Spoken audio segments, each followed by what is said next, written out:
I'm Lucine Kasparian, or Lucine Kasparian, depending on which hat I'm wearing. And I am the director-founder of Progressive Book Publicity, which is a firm that represents social justice activist authors and their books, and the author of Armenia, A Rugged Land and Enduring People. And I'd like to welcome you. Thank you for coming back from lunch. The theme for this conference, as you know, is Armenians and the Left. What do we mean by the left? I haven't been to all of the panels, so I'm not aware that this has really been addressed. But to use panelist Professor Levon Chorbajan's nutshell definition, and some help from Doug Jajarian, it's the collective effort of shifting power downwards so that the vast majority of people possess the vast majority of resources. So in the case of this panel, Women in Political Power, let us consider it a given that there is a power imbalance between genders and that men hold more power than women in most societies around the world. In the case of the Armenians, we are not an exception, though perhaps our panel will argue that our case is worse than most. Maybe. So in relation to the theme of this conference, Armenians and the Left, the question for this panel becomes, how can power be shifted downwards so that power relations between men and women are more equitable? Why is a move critical for achieving a just and sustainable global and Armenian society? What are some of the inspiring examples of women taking the lead in organizing progressive social change? How are these issues similar when speaking of global issues, the Armenian diaspora and the Republic of Armenia, and how are they different? And lastly, what kinds of activism will make gender relations more equitable? With the time and format we have to work with, it would be unrealistic to expect this panel to raise and dissect every single issue of concern to our attendees or the public at large.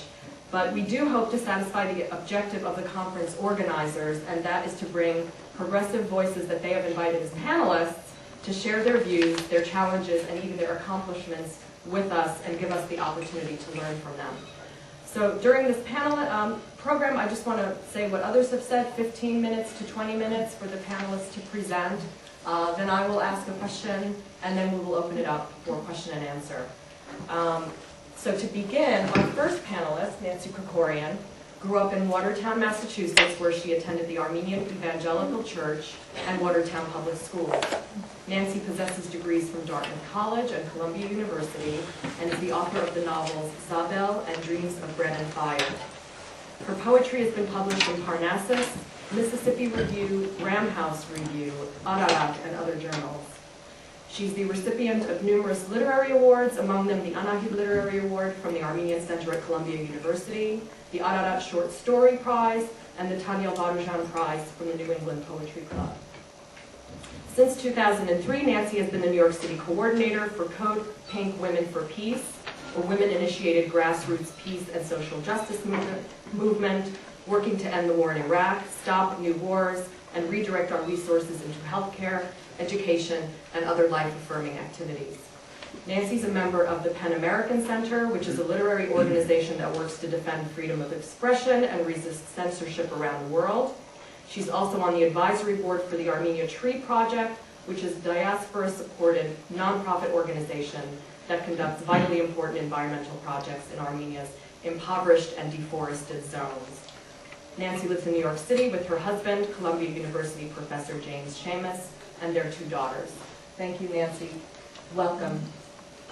Thank you for that. And I'm going to read my paper. It's always much easier for me to read. So, of all the announced ambitions for this panel today, the one I will directly address is the current impact this one Armenian American woman is having in contemporary grassroots politics. The venue of my political work is in an American women's group called Code Pink for Peace. In my presentation, I won't be directly concerning myself with the difficulties of women working within diaspora Armenian political groupings, although I'd be happy to discuss during the question and answer period my feelings about sexism in the Armenian community, case in point being the 90th anniversary commemoration of the Armenian genocide held at St. Patrick's Cathedral last year. How many other women noted that there was not one woman on the entire 2-hour program? The parade of clergymen was followed by a parade of male politicians and notables that was followed by a representative of the Armenian youth, who was, of course, a young man. During the Q&A, I'd also be happy to talk about the one-issue politics that many Armenians engage in and that I find at times nonsensical. For example, if George Bush should announce tomorrow that he recognized the Armenian genocide and called on the Turkish government for reparations, I could not join the community in applauding him because I would still want him hauled before the International Criminal Court as a state terrorist.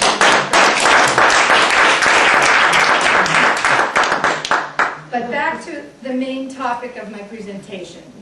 Code Pink Women for Peace is a grassroots peace and social justice movement that was founded in November of 2002 at a women's peace vigil outside the White House.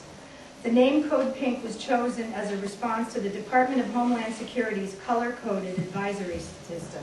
The government says Code Yellow for high risk of terrorist attack, and we say Code Pink for peace. In the past 3 years, Code Pink has grown to a national organization with over 90 local chapters. The first Code Pink event I attended was an anti-war rally on International Women's Day in 2003 outside Hillary Clinton's office in Manhattan, just weeks before the launch of the Iraq War. I brought my kids, and other moms showed up with their kids in tow. Dan Zane sang a few songs, the Missile Dick Chicks and the Church Ladies performed. The event was festive and feisty and fun, attributes which have become the hallmarks of a Code Pink action. I joined the Code Pink email alert list and started showing up at street actions and going to the organizing meetings. When the Code Pink New York coordinator, Reverend Patty Ackerman, left for a trip to Baghdad in June of 2003, she gave me the password to the Code Pink NYC Hotmail account. Within weeks, I was the new coordinator, making the agendas, running the meetings, sending out the alerts, representing the group at coalition meetings and in press interviews. I was on a steep learning curve. Although I had been an activist during my undergraduate years in the Dartmouth Women's Alliance and graduate student days at Columbia in the South African divestment movement, I had never taken a leadership position before. On one national conference call, I was talking about the details of pulling together a large street action here in New York City, something I had never done before, and said, I feel like it's on-the-job training with no supervision. The women laughed, and Code Pink co-founder Jody Evans quipped, well, Pink. Code Pink employs a variety of tools and techniques for working towards positive social change, but we are known for our use of direct action and street theater as a way to attract media attention and break through the wall of propaganda that the Bush administration has constructed around its essentially illegal, immoral, and unnecessary war in and occupation of Iraq. The Bush administration's changing characterizations of our mission in Iraq were taking preemptive action against a madman poised to attack America with weapons of mass destruction, or we're bringing democracy to the Iraqi people who will welcome us as liberators, or we're fighting the terrorists over there so we don't have to fight them on American soil, have been until very recently dutifully parroted by mainstream media outlets. The scant images coming from the war zone are tightly controlled. We don't see the bodies of Iraqi women and children or the coffins of American soldiers because it was these kinds of images that helped turn public opinion against the Vietnam War. Direct action and street theater are ways to try to disrupt this corporate and state control of the media. Code Pink co-founder Medea Benjamin, dressed all in pink, stood up on her seat at the Republican National Convention during President Bush's acceptance speech. She was holding a banner and shouting, "End the occupation now."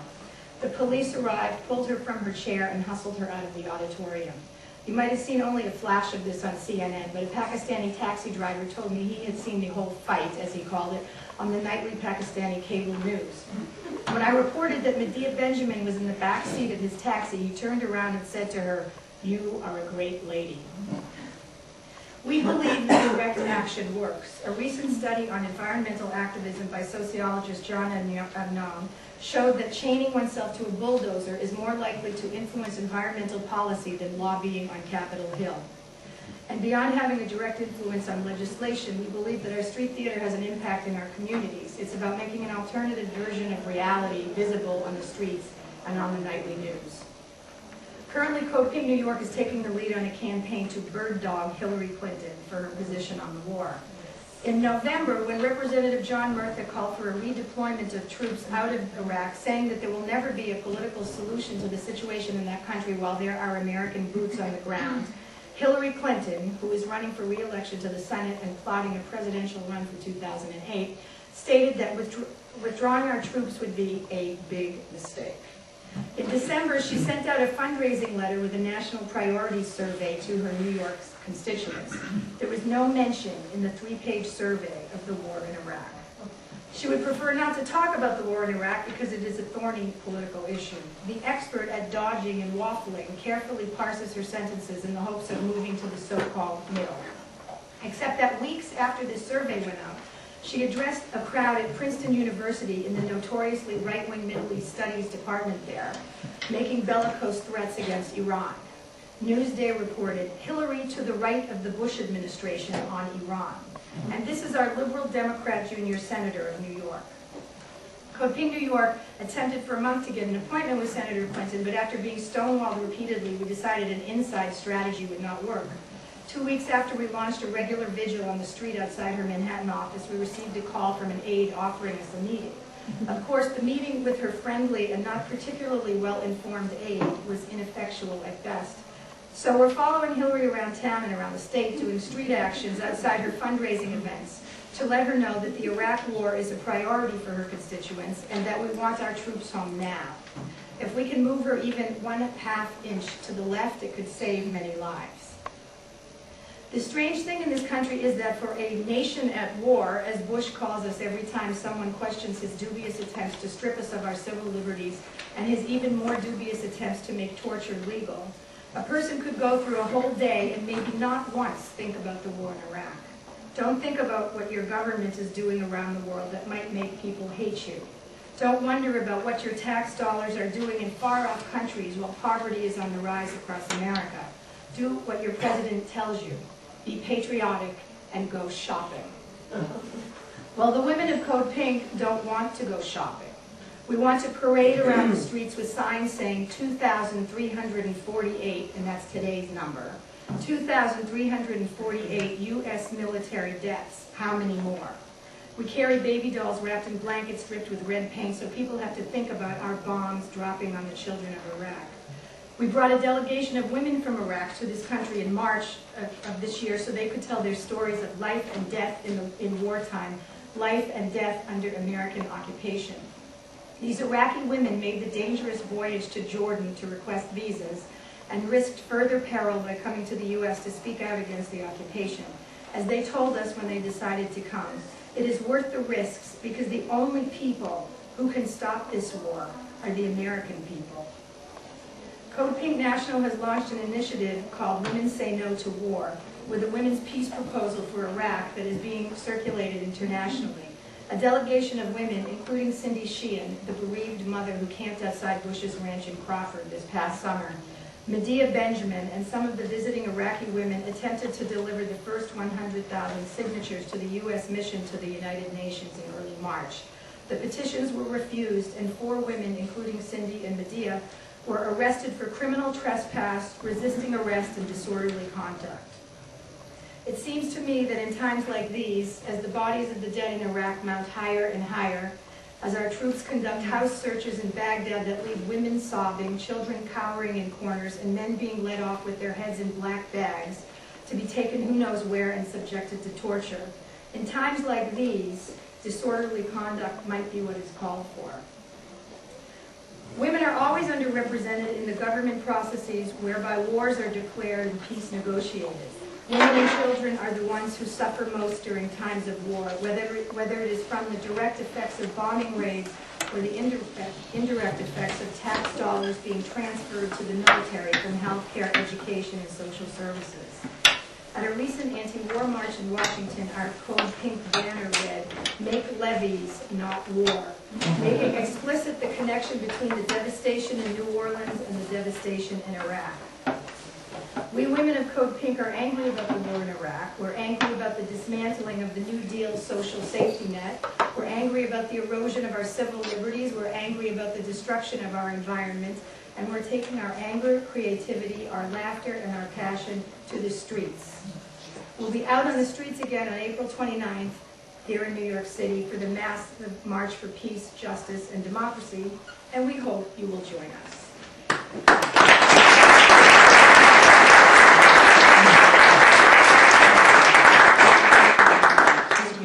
University. And now our next panelist, Maria Titizian. Our panelist, Maria Titizian, joins us from Yerevan, Armenia, via Toronto, Canada, where she earned a degree in History and Political Science from York University. Maria is president of the Armenian Revolutionary Federation's Supreme Council Women's Committee in Armenia. The Women's Committee was created in July 2004 by the Supreme Council of the ARF through the insistence of Women Party members who recognized the lack of women in all decision-making bodies, not only in the ARF, but in all branches of government and even other areas of public life. She also represents the ARF Women's Committee in Socialist Women International, the organization comprised of all women's organizations hailing from socialist, social democratic, and labor parties around the world. Maria was a prime mover in a conference held in Yerevan this March called The Role of Women in the Process of Creation of Civil Society. There she advocated for the necessity to change the public's perception of women's involvement in civic life. Maria was the former Director of Development and International Relations for the National Chamber Orchestra of Armenia. Back in Canada, she was the Assistant Campaign Manager for Canadian Minister of Transportation David Collinette. She is the former President of the Armenian National Committee of Toronto and a former board member of the Armenian National Committee of Canada. She also coordinated the Armenian Genocide Survivor Oral History Projects at the Zoryan Institute for Contemporary Armenian Research and Documentation in Toronto. Welcome, Maria Titizian.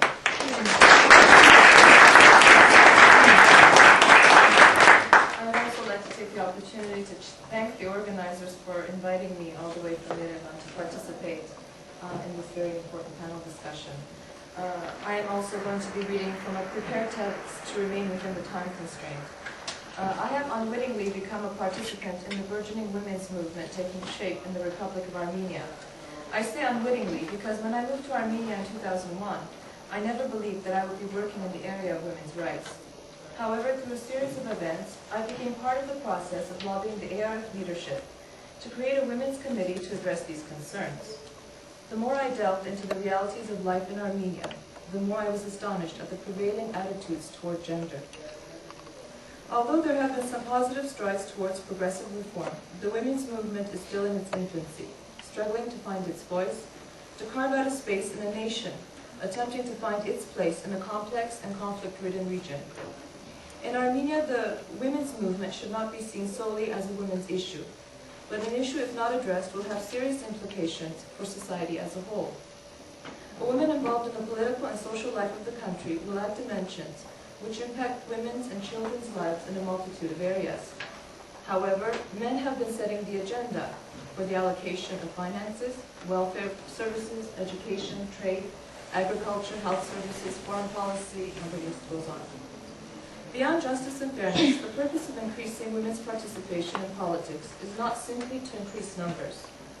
It's to support the creation of a new social democratic agenda in politics that changes the lives of people for the better.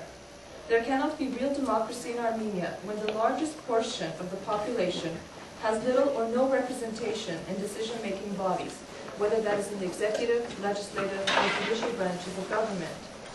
Unless hidden systematic barriers to women are removed, women in reality do not have equal opportunities. Because of the time constraint, I will briefly discuss the current status of women in the Republic of Armenia today and progressive social democratic thought that is attempting to change the status quo and some possible practical solutions. When discussing gender issues in Armenia, it is imperative that we put it in its proper historical context. Historically, Armenian cultural stereotypes favoring gender discrimination against women, especially with regard to their participation in political decision-making, have frequently generated a women's attitude of hesitancy towards involvement in political life. This is glaringly apparent in today's political atmosphere in the Republic of Armenia, and I would just like to give you some figures. Of the 131 seats in the National Assembly of Armenia, only 6 are women. There is only one woman who presides over a parliamentary committee. Within the executive branch, there are no women ministers, and there are only 7 deputy ministers out of a possible 93. Of all interministry heads of department, only 10% constitute women. Within the gender structure of the provinces, which are called marzes in Armenia, there is no head of Mars, no woman head of Mars, and only one deputy head of Mars. There are no women mayors in urban local self-government. But interestingly, there are women mayors, or kulabets, as we say in Armenian, in rural local self-government. But out of a possible 167, only 17 are women. The mayor of the capital of Yerevan, of course, is a man. And out of a possible 4 deputy mayors, 13 council members, I can go on with this list. I think you have a pretty good idea of what I'm trying to illustrate here. This picture is an indication of a well-educated, economically active part of the society that constitutes more than half of the population, but has no or negligible representation on the political level. While women are active in the NGO sector, there has been very little attempt at consolidating their energies, and there is an obvious absence of political will on the part of men who dominate the political sphere today. In terms of women and poverty, since 1991, we all know that there has been large-scale migration from Armenia. According to the UNDP, the vast majority of those that have left are men. This large-scale migration of men has in turn left many women without support or assistance in household responsibilities, childcare, and now also financial, because after a period of time, the financial remittances are stopping. They are no longer being received. Thereby, women-led households and single mother families are on the rise, an increasingly vulnerable segment of our society. These burdens are most acutely felt in rural areas where efforts to assist women are not as plentiful, and where the pressure for men and women to adopt stereotypical roles is especially great. In terms of violence against women, it is difficult to gauge the prevalence of violence against women in Armenia, in large part because relatively few cases are reported. There are no state statistics on domestic violence in Armenia. I repeat, no state statistics today. The criminal code contains no specific legal provisions concerning domestic violence, although the law does prohibit infliction of willful light damage, Article 117, and battery, Article 118. Most cases of domestic violence are not reported to the police because victims are either afraid of physical harm or fear that the police will return them to their husbands, or are embarrassed to make family problems public. Now, corruption plays a very large role in the criminal justice response because batterers oftentimes bribe the judge, prosecutor, and the police to dismiss the charges or to not even investigate the abuse. And one of the alarming perceptions, unfortunately, even among some women, is that a man has the right to beat his wife, and this is considered to be part of the national value system. Women and health. There are many challenges facing women in the health sector. The rates of mother and child mortality are well above European standards, although regionally it's considered normal. The percentage, again, is very high in the rural regions.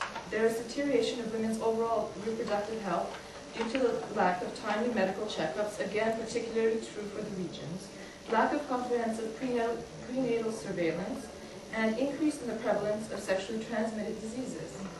In a survey conducted by ADHS, the Republic of Armenia Demographic and Health Survey, found that although 61% of fertility age women used contraceptives, reliable methods were only used by 22%. As a direct consequence of this, abortion continues to be applied as a measure of fertility regulation. There have been cases of women having up to 25 abortions in their lifetime, and this is the average. And these are married women with families. I'm not talking about single women. Up to 25 abortions in their lifetime. There is also another alarming situation. ROA Republic of Armenia birth rate has halved, and natural growth has declined. Among the causes not only migration and social economic difficulties, but also the ensuing changes in the reproductive behavior of women. The birth rate has fallen from 2.6 to 1.1. Another factor which has contributed to the decline in the birth rate is infertility, which currently stands at about 31.9%. Trafficking of women. Armenia is both a transit country and a source country for women and girls trafficked primarily for sexual exploitation to the United Arab Emirates, Turkey, Russia, Uzbekistan, Greece, and other European countries. But I want to stress here that there are no reliable estimates on the numbers of individuals who are trafficked.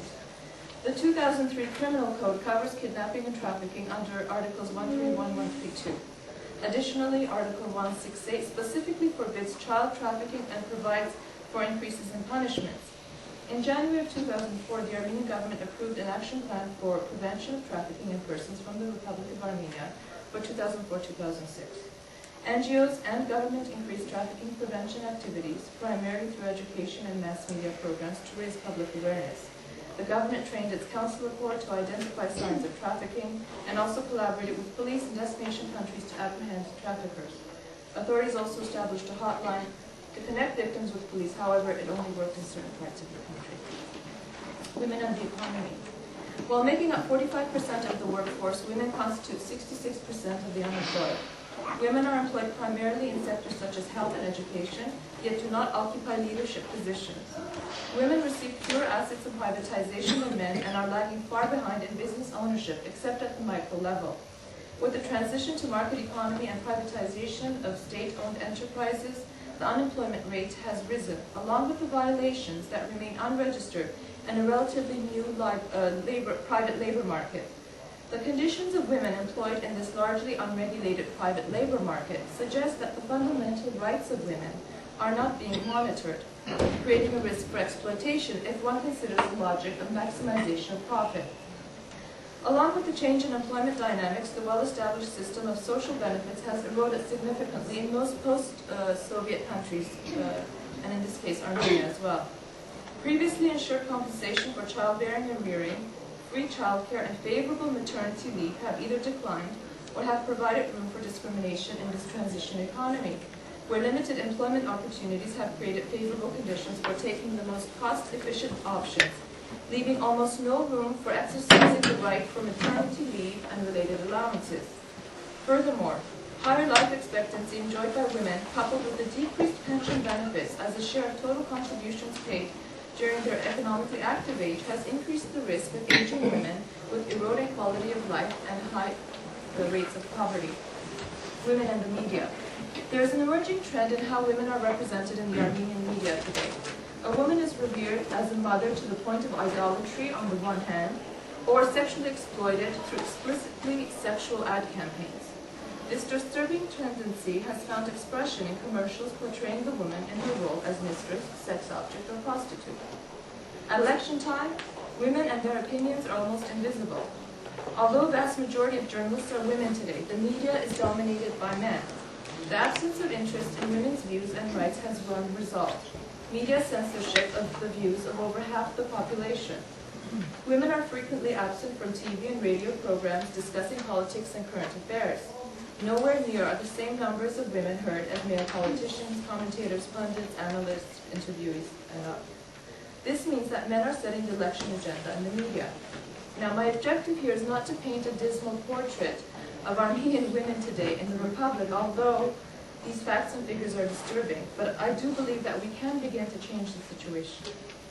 As I mentioned at the beginning of my speech, there is a women's movement beginning to take shape in Armenia. Through the funding of various international organizations, there have been attempts at consolidating women from the political field, the NGO sector, and business. However, these are only band-aid measures if we are not properly able to address the root causes of women's lack of participation today. And what are some of these causes? There are the perceived societal norms and cultural traditions, the way young Armenian girls are being educated at home and in school, extremely rigid gender roles, lack of women's financial independence, obstructive behavior of those women who are in positions of power today who are products of state feminism from the Soviet era. I'll expand on this later. Cronyism, men's networks have created strong bonds of mutual help into power positions which by definition exclude women. Therefore, women find it extremely difficult to break into inner circles of power created by these men's networks. Most political parties operating in Armenia are like tribes or clans, right, with their own customs, traditions, values, and procedures. When it comes time to the candidate selection process, the power of male networks cannot be overestimated. The selection processes lack transparency and accountability. A small inner clique of party apparatchiks come together behind closed doors and make the final decision. The ARF, the only legitimate socialist movement today in Armenia and in the region, is beginning to formulate policies and directives in the area of women's and children's rights. But this new direction is not the result of a natural evolution or an instinctive process. It is a concerted effort on behalf of certain enlightened elements within the ARF in Armenia, I want to make this clear, who desire to see the party return to its fundamental values. For as we all know, the transition period diverted attention from basic principles of social justice, in particular women's rights. But there still remains a rather stubborn hesitancy, even among party rank and file, in this respect. While proclaiming social justice, fairness, and equality, the overriding majority of the party membership are products of a society which continues to hang on to an outdated gender structure under the banner of cultural traditions and national values. The Women's Committee of the ARF, now in its third year of existence, is attempting to address these very fundamental issues.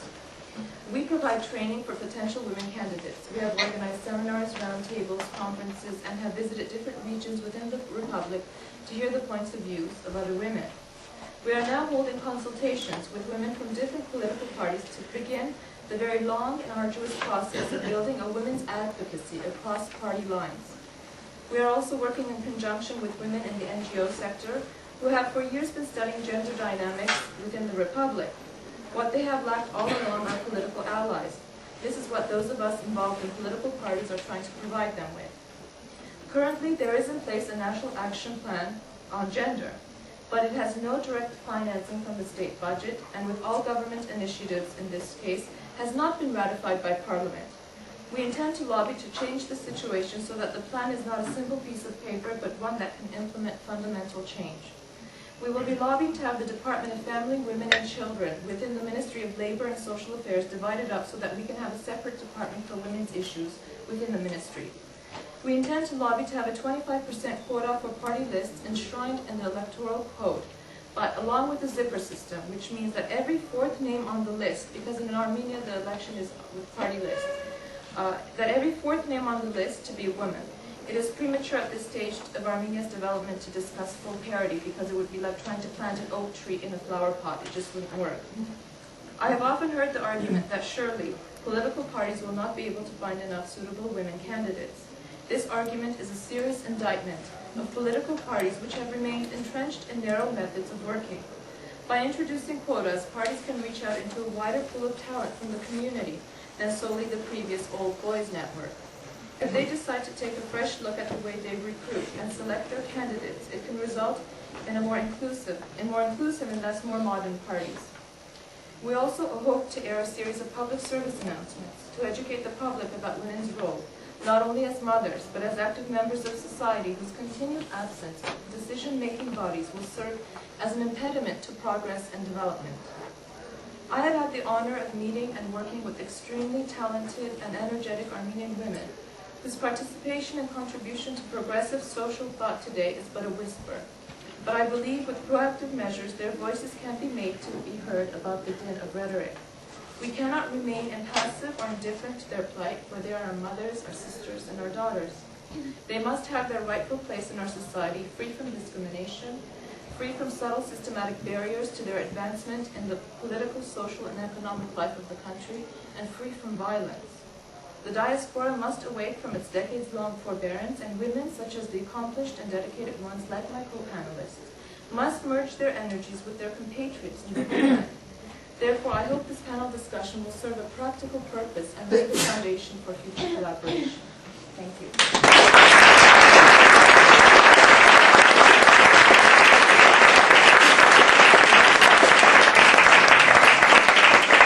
Thank you, Maria. Those were some very eye-opening statistics.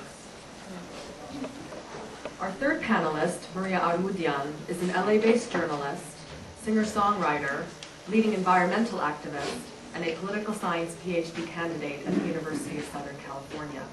As a broadcast journalist, Maria produces and hosts the local, weekly, drive time public affairs show, The Insiders. This program on KPFK Pacifica Radio covers a broad range of legislative, judicial, constitutional, economic, environmental, and political issues. As a print journalist, Maria has written for the New York Times Syndicate, the LA Times Syndicate, Salon.com, and many other media outlets. She has served as a legislative consultant for both California State Senator Richard Alarcon and California Senate Majority Leader Richard Polanco.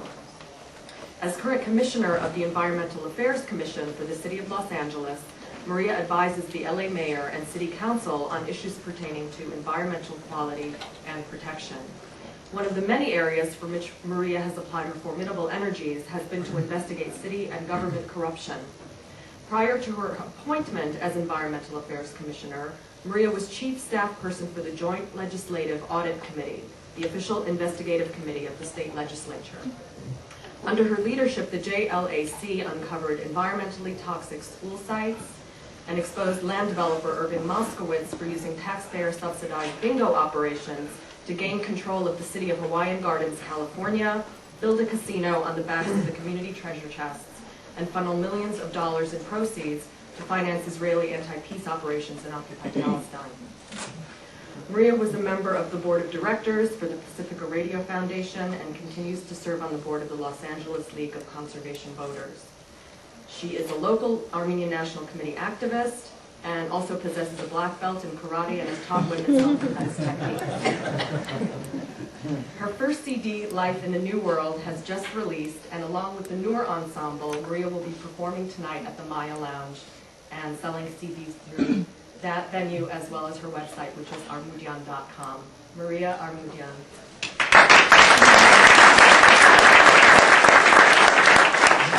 Well, I won't be reading my document because I lost it. Because this gentleman right here was kind enough to buy me a cup of coffee, and I was klutzy enough to spill it on my computer, shorting it out and thus losing my talking points. So I'm going to do the best I can with what I've got. So, first of all, I mean, I grew up in Oklahoma, which is not really exactly an Armenian bastion, you know. There's not exactly a lot of Armenian culture.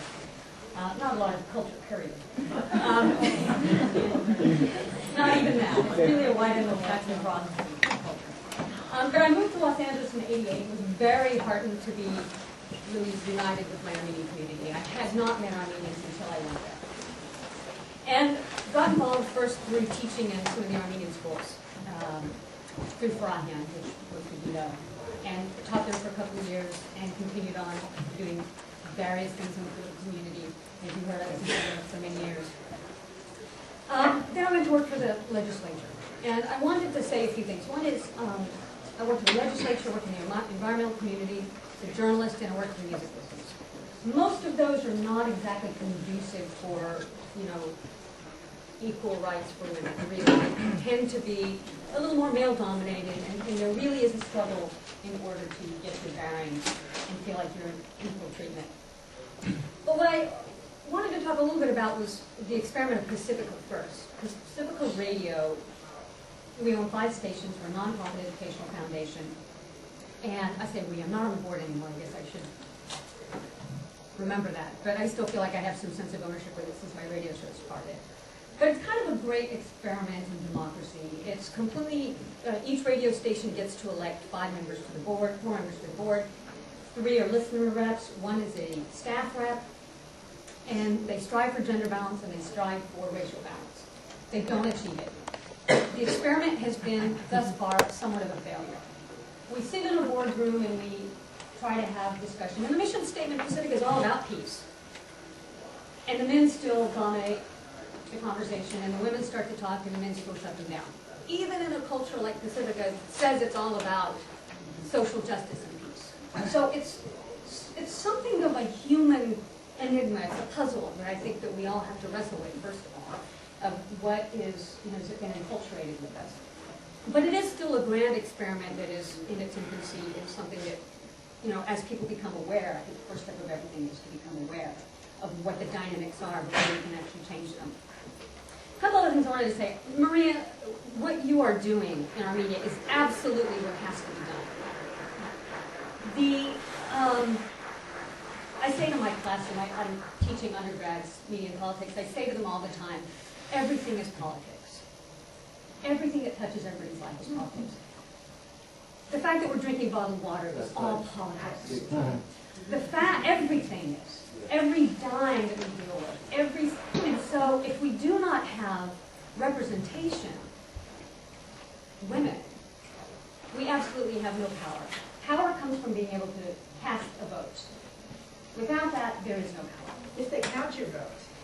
If they count your vote. And usually, but if you're in in a parliamentary system or in a congressional system, it's pretty hard to discount a vote. Though I'm not saying it can't occur, and with our Bush administration, I wouldn't put it past anybody.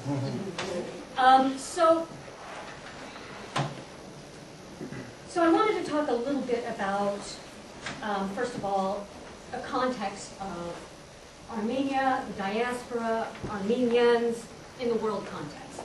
And to start with, I wanted to give Armenia an applause, because we're really, there's a lot that we're doing wrong. But the area that we're doing okay is in the area of education. Women actually, the majority of women are higher educated. Higher educated, is that grammatically correct? Higher education. Higher education. And so there's an area that we're actually succeeding. And they actually do better than men in the area of education. Women are actually, more women than men have higher education. And I think that's something that we should be proud of, that women are actually achieving this. However, in the context of all this, by the way, and in the world, women are the illiterate ones. So this is a place where I think, let me say, 2/3 of illiterate adults in the world are women. So I think we should applaud ourselves for at least getting past it. So then let's take a look at economics. Now Maria gave us some fabulous material. Good, because I put it on my computer and I lost it. It's good that she had it. 75% of the poor in the world are women. So this is not just an Armenian problem. This is a world problem. And that means 25% are men, 75% are women. That's daunting, and numbers don't lie.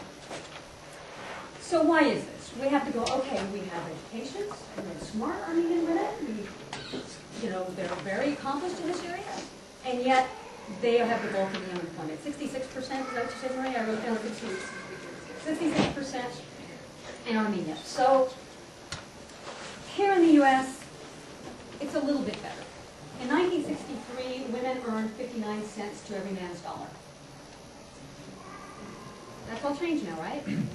We're up to 75 cents for every man's dollar. So there is a change out in the U.S. and some of the Western world. So we go, well, how can we start to change these things? And I contend that a big part of it is political power. A big part of it is representation. So how are we doing with representation? I'm going to take some of Maria's stats and I'm going to try to stick them into a world context.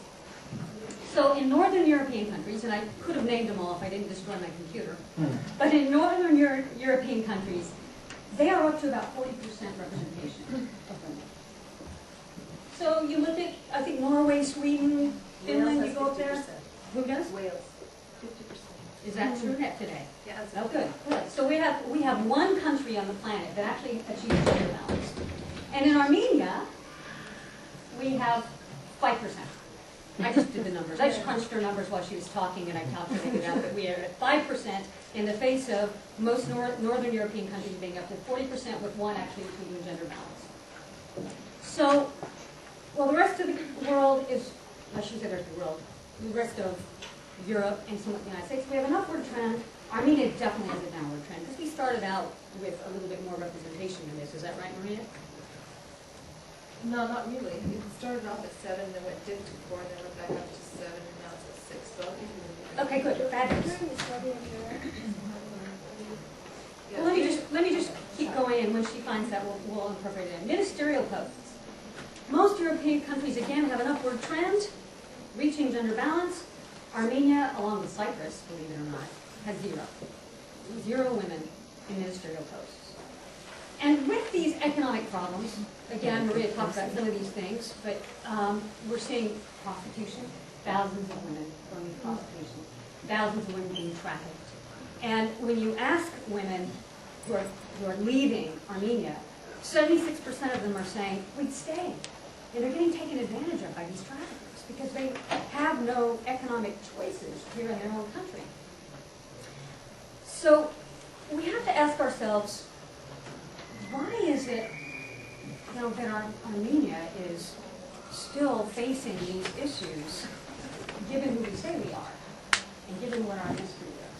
And what is it that we can do in order to overcome these things? And there are a few things that I was thinking. I mean, the number one thing I really do think is representation. And so I think what Maria is working on right now is absolutely absolutely first and foremost thing that has to happen. We have to have women that are elected in office. I wanted to tell a little story.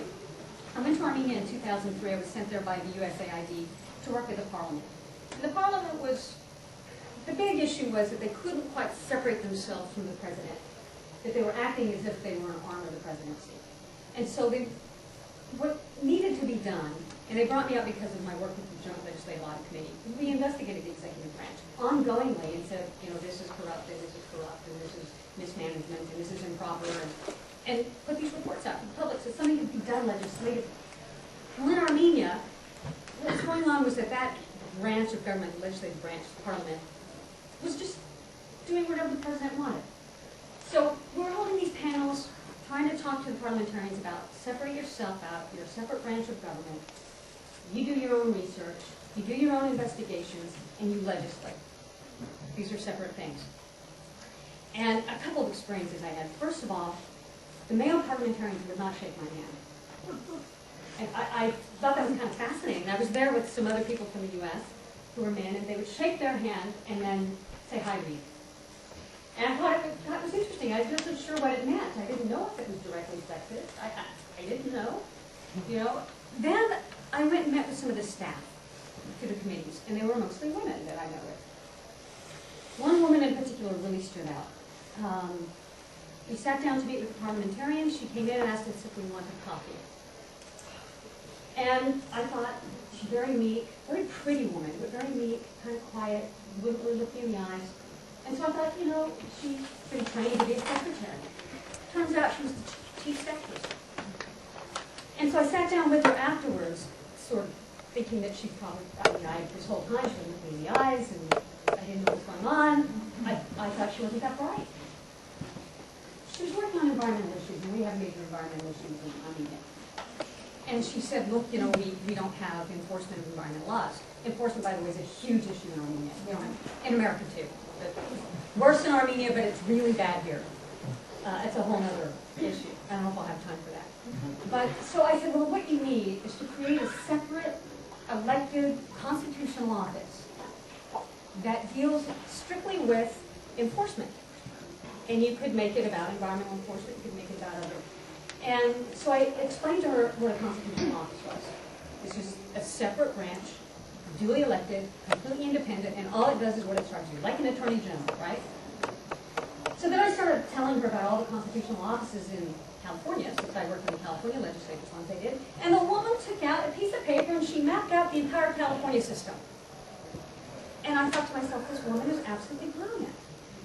And I said, well, why are you on profit? You're fabulous. This is amazing. She ended up, she had a law degree, she had an environmental degree, she was so well educated, and she said, women can't get elected here. It's not even possible.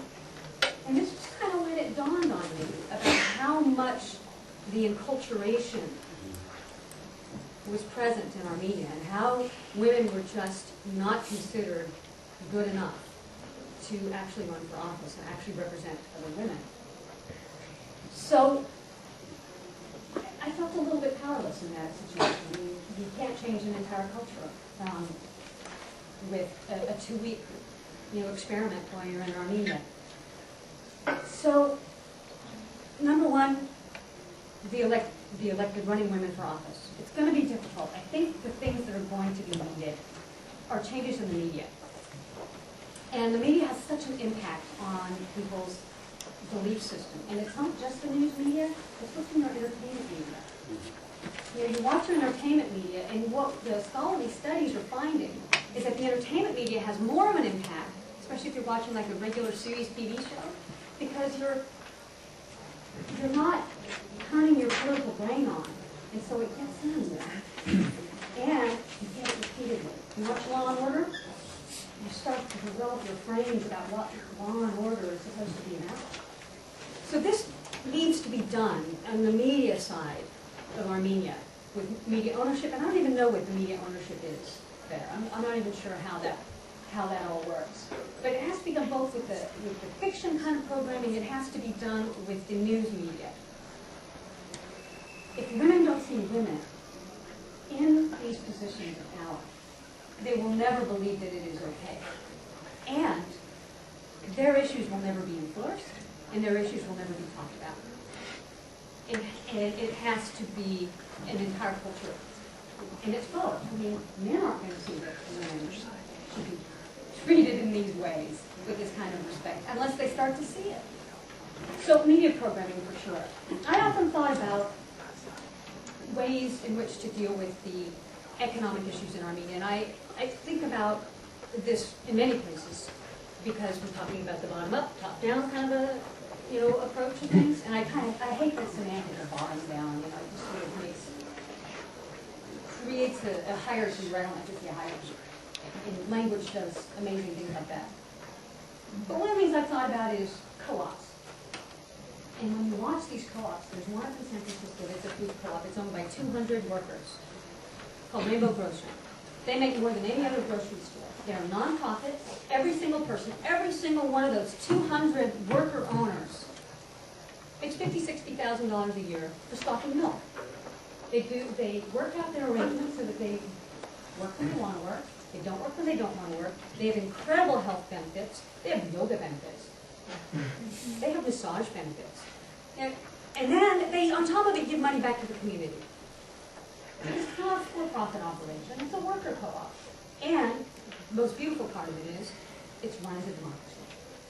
One person, one vote. And I think to myself, Armenia's pretty small. We have about 3 million people there now, right? It shouldn't take that much to even do a door-to-door campaign in Armenia with only 3 million people. That's not very big. So worker co-ops might make a difference, particularly with women. Because then they can separate themselves out to begin with. Empower themselves. And a little bit of empowerment goes a long way. It's pretty addictive. When I was working on getting my black belt, I will tell you, it's very freeing to know that you can take care of yourself. Very freeing. And they won't give it up again. Once you get that, you don't give that up. Other things that I think are really important. This is slightly different from what your scholarly research has found, but lobbying actually does make a huge difference. And sometimes social movements and demonstrations don't. Daniel Mazmanian is a professor over at USC and has actually measured these things and found that actually lobbying makes a huge difference. And what makes even bigger of a difference is when they do legislative scorecards.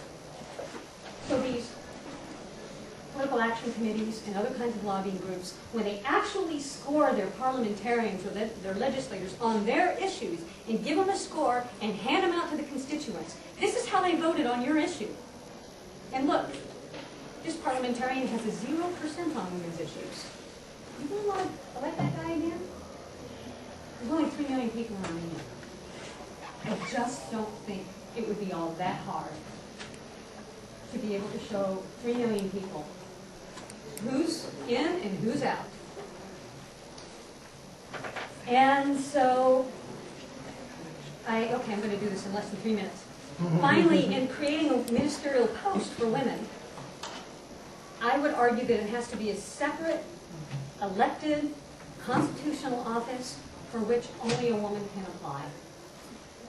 Until you get things to a point where people are respecting each other. Thank you.